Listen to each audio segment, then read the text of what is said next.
Tengan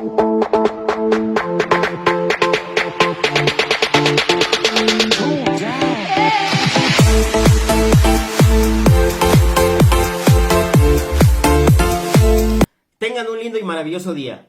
Les saluda afectuosamente Eliseo Muñoz Mena. Sean bienvenidas y bienvenidos a su programa Tempo Iuri Humanorum, Tiempo de los Derechos Humanos. En esta ocasión compartiré con ustedes tópicos relacionados con los principios rectores de los derechos humanos.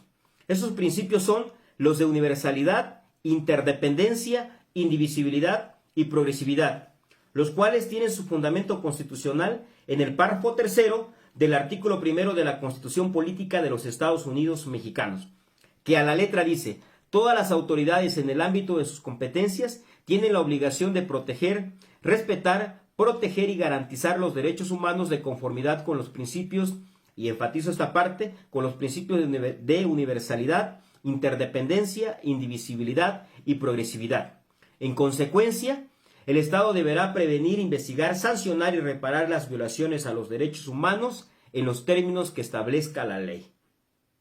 Como ya hemos mencionado, son grandes temas, son tres los temas que derivan de esta porción constitucional. 1. La obligación de las autoridades del Estado mexicano para promover, respetar, proteger y garantizar los derechos humanos, del cual nos ocupamos en la cápsula jurídica que antecede. 2. Los principios de universalidad, interdependencia, indivisibilidad y progresividad, a los que habrán de someterse las autoridades y que nos ocuparemos en esta cápsula. Y 3. Los deberes específicos de prevenir, investigar, sancionar y reparar las violaciones a los derechos humanos.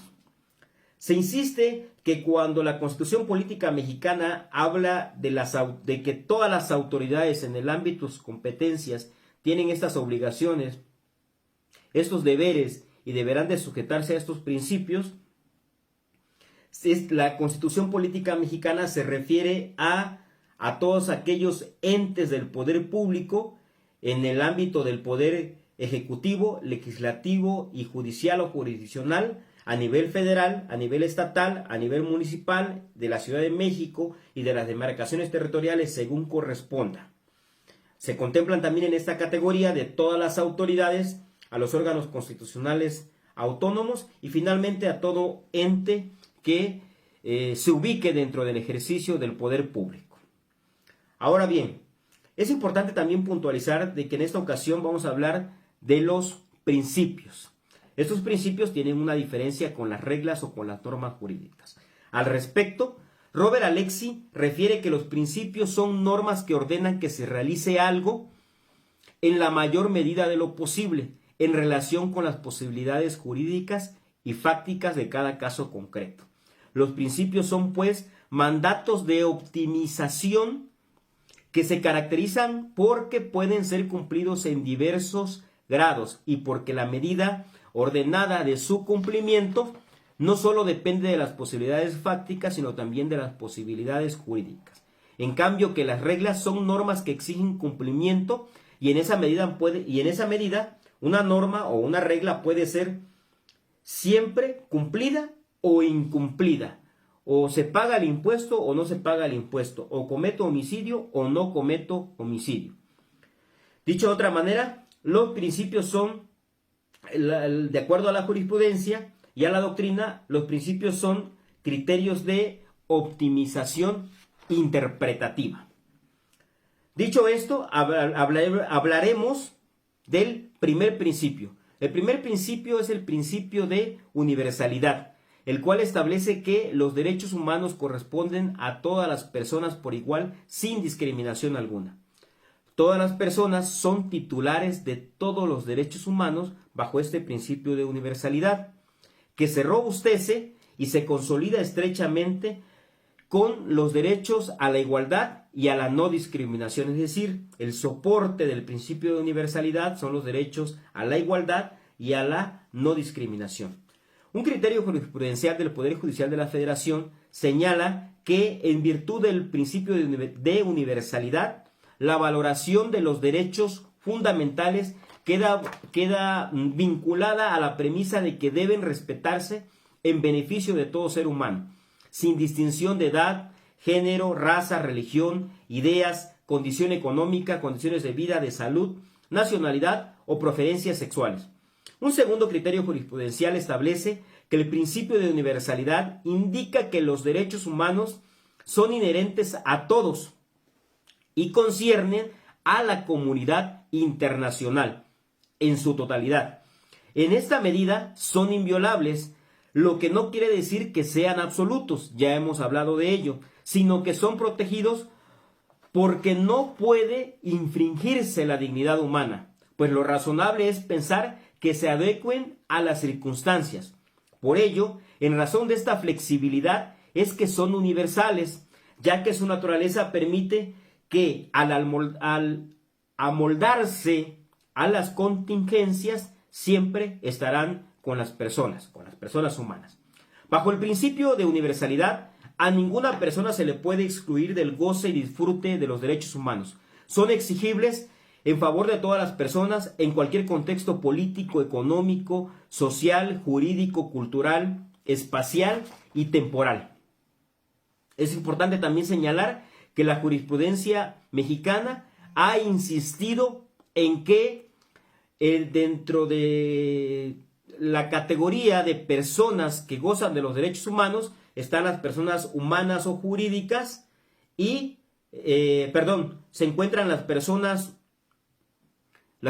humanas, también conocidas como personas físicas, y también se establece en la jurisprudencia que gozan de los derechos humanos las personas morales o las personas jurídicas atendiendo a su naturaleza jurídica. Dicho esto, hablaremos seguidamente del principio de interdependencia. La palabra interdependencia significa dependencia recíproca. Como principio, la interdependencia significa que los derechos humanos se corresponden los unos con los otros. Los derechos humanos son interdependientes en tanto que establecen una relación o vínculo recíproco entre los derechos humanos. Las y los doctrinarios coinciden en que bajo la óptica del principio de interdependencia, número 1, un derecho humano depende de otro u otros derechos humanos para existir. 2, que dos derechos humanos o grupos de derechos humanos son mutuamente dependientes para su materialización. De lo anterior se advierte que la promoción, respeto, protección y garantía de uno o más derechos humanos tendrá impacto en otro u otros derechos humanos que le son interdependientes y viceversa. La afectación o violación a un derecho humano o grupo de derechos humanos tendrá como consecuencia que se vean afectados o se violenten los derechos humanos que le son interdependientes o con los que exista una dependencia recíproca. En términos generales, bajo el principio de interdependencia, la transgresión de uno o más derechos humanos desencadena las mismas consecuencias en los derechos humanos que les son recíprocos, una especie de efecto dominó. Si hablamos del derecho humano a la salud, por ejemplo, dicho derecho se encuentra íntimamente ligado con el derecho al agua, con el derecho a la seguridad social, con el derecho a la alimentación. En tanto que si hablamos de los derechos político-electorales, como el derecho a votar, a ser votado o a ser votada en el caso de las mujeres, a dirigir los asuntos públicos, no deben mirarse estos derechos políticos electorales de manera independiente de los derechos a la libertad de asociación, a la libertad de expresión, al derecho a la igualdad y a la no discriminación. Es decir, existe una dependencia recíproca entre estos derechos humanos. Ejemplo concreto. Si una persona es privada de su libertad personal con la afectación de este derecho, se transgreden otros derechos humanos como el derecho al trabajo, como el derecho a la libertad de tránsito, como el derecho a convivir con su familia, a convivir con sus hijos, el derecho a proporcionarle alimento si fuera el caso, si fuera el supuesto. Ahora bien, el tercer principio es el principio de indivisibilidad. En este caso es importante señalar que el principio de interdependencia y el principio de indivisibilidad, de acuerdo a la doctrina y a la legislación internacional, tienen un vínculo. Veamos de qué se trata. Concluimos con el principio de interdependencia y entramos y abordamos el principio de indivisibilidad. En este sentido, recordemos que el principio de interdependencia está íntimamente relacionado con el principio de indivisibilidad, como lo hemos dicho. Bajo el principio de interdependencia existe una vinculación, como eslabones de una cadena, entre los derechos humanos. Bajo el principio de indivisibilidad se pugna o se propone una negación o una separación de los derechos humanos. Dicho de otro modo, el principio de interdependencia hace alusión a un hermanamiento entre los derechos humanos, en tanto que el principio de indivisibilidad alude a la imposibilidad de que los derechos humanos sean separados y por ende sean vistos y tratados como un todo.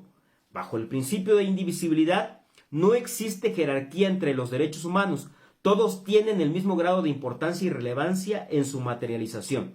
La indivisibilidad como principio implica tener una visión holística de todos los derechos humanos, en las que los derechos humanos forman una misma estructura que bajo ninguna circunstancia admite división, ya que perderían su esencia y su naturaleza jurídica. El principio de indivisibilidad plantea un sistema de unidad sin jerarquías de los derechos humanos, ya que niega cualquier separación categorizada o prohíbe la jerarquización entre los derechos humanos. El punto medular del principio de indivisibilidad es que las autoridades del Estado mexicano no están autorizados para proteger y garantizar una determinada categoría de los derechos humanos en contravención de otra categoría, sino que todos los derechos humanos merecen la misma atención y la misma urgencia. Por ende, la garantía de los derechos humanos debe sustentarse en el reconocimiento integral de todos los derechos humanos en su conjunto. Pues bien, se concluye que los derechos humanos, además de ser universales, interdependientes e indivisibles, deben darse igual atención y urgente consideración en razón de dichos principios. Por lo que la promoción, protección y garantía de los derechos humanos, civiles, políticos, económicos, sociales, culturales, ambientales y de solidaridad internacional deben de realizarse de manera conjunta para que se complementen, se potencien y se refuercen recíprocamente. Ahora bien, en lo que hace el principio de progresividad es importante señalar que como concepto la palabra progresividad implica ir avanzando, ir hacia adelante o progresando de manera gradual. La gradualidad se refiere a que la efectividad de los derechos humanos no va a lograrse de una vez y para siempre, sino que se trata de un proceso que supone definir metas a corto, a mediano y a largo plazo. Reafirmamos pues que el principio de progresividad mandata que el disfrute de todos los derechos humanos debe ir mejorando e ir hacia adelante. Por ende, prohíbe su regresión. La jurisprudencia mexicana señala que para las autoridades del Estado mexicano el principio de progresividad constituye el compromiso de los estados para adoptar providencias tanto a nivel interno como a nivel internacional, mediante un ánimo de cooperación internacional en la materia económica y en la materia técnica, para lograr progresivamente la plena efectividad de los derechos humanos. Así, este principio exige que a medida que mejora el nivel de desarrollo de un Estado, debe mejorar también el nivel de compromiso de garantizar los derechos económicos, sociales y culturales. Para concluir, es importante establecer que debe existir un entendimiento de que cada uno de los derechos humanos, o todos en su conjunto, obedecen a un contexto de necesidades pasadas y actuales, mas no niegan la posibilidad de verse expandidos por adecuación a nuevas condiciones sociales que determine la necesidad y vigencia de otras prerrogativas que deben reconocerse a favor de las personas. De tal manera entonces que no debemos admirarnos de que constantemente los derechos humanos evolucionen o se reconozcan en la doctrina y en la jurisprudencia y en la legislación nuevas categorías de derechos humanos. Pues bien, ha sido todo. Agradezco mucho la atención a esta cápsula. Nos vemos la próxima semana en una nueva emisión de su programa Tempus Iuri Humanorum, Tiempo de los Derechos Humanos. Si te gustó esta cápsula, no olvides dar like, comentar y compartir. Muchas gracias. Nos vemos en la próxima.